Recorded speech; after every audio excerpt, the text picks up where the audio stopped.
Well, hello, boys and girls, past, present, and future versions of ourselves. This is Mr. Archer with you again here this morning, and kind of feeling on a roll this morning because yesterday evening I just talked to a lady and had a consultation uh, with someone who's very spiritually enlightened and open minded and empathic and knows a little bit about this kind of stuff from the more spiritual aspect of it, but also the scientific aspect a little bit.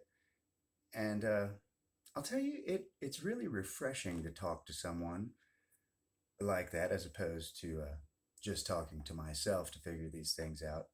As much as we enjoy doing that from, well, like quite a bit actually, but we're very easily self entertained here.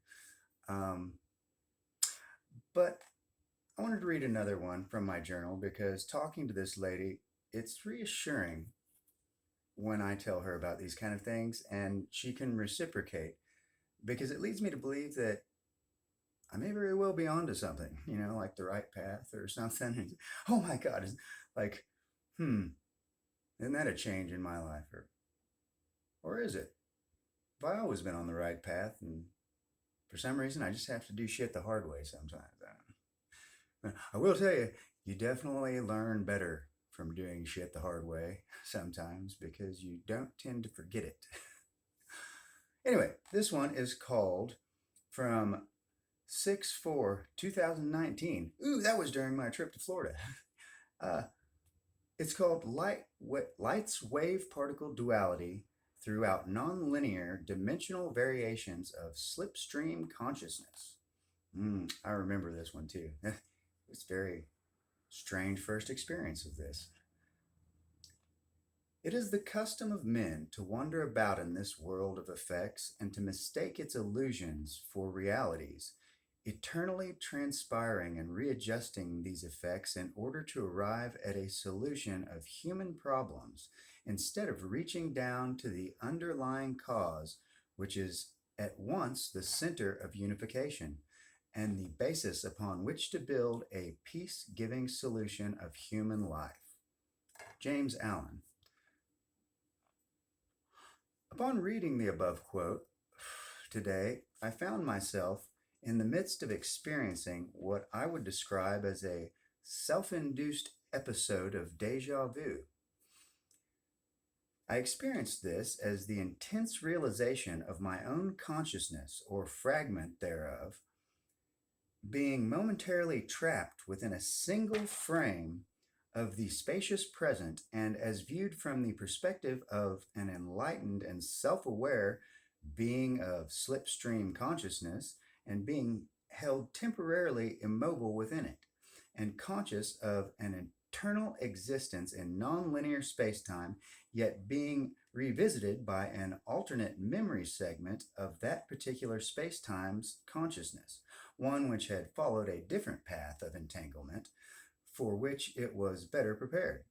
See figure for a representation of simultaneous entangled 5D consciousness of infinite choice probabilities on page 48 of this journal. This experience momentarily felt as though two separate entities of the same entangled consciousness, both separately aware within the same physical vessel, i.e., our body, both became conscious of the other and its awareness up to and at the exact moment when the double slit experiment was exemplified by a 0-point choice split within the bounds of my own conscious awareness, at which point one conscious aspect was displaced and its wave function collapsed relative to the other, because it doesn't really collapse, just based on perspective. Before said other returned to its own dimensional spacetime on a separate, angular, nonlinear plane, pathway, and trajectory. It was as though one traveler version of myself was projected into this version of myself for just long enough to deviate from one course of choice pathway to its alternate point in the superposed wave function, which was previously unobserved, i.e., In a version where I turned left, it instead compelled my consciousness to turn right and yet allow a perfect insight into the experienced reality of the alternate course, one who is, was, and forever will be the experience of that particular alternate version's consciousness on that particular plane slash dimensional space time world line before returning each to its own proper time slash world line while leaving fragmentary impressions of each other's conscious perspective of that particular space time segment in probable eventuality of choice splits wave function. See figure 1 through 4, page 46 through 48, on pages 50 and 51 as well to better illustrate the idea of how two fractal halves of the same fundamental consciousness could theoretically project their own individual consciousness into whichever past, present, and future point within the probability cloud of their own wave functions, particular unfolding that either version could envision to the point or frequency of entanglement corresponding to the moment of the resonating thought projection. 12/24/2021. And that's the sort of thing that just makes my mind spin around and around, boys and girls, like this torus here. It just round and round, goes and goes, goes. Because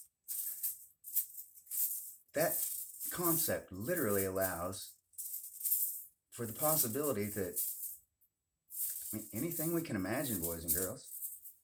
Seriously, infinite different world timelines and wave functions. It's almost magical if I didn't look at it so deeply as to view it as spiritually scientific or metaphysical, or I don't know. Thought of the day, boys and girls. Thought number 2, anyway. You all have a wonderful day. We shall talk to you later. Bye for now.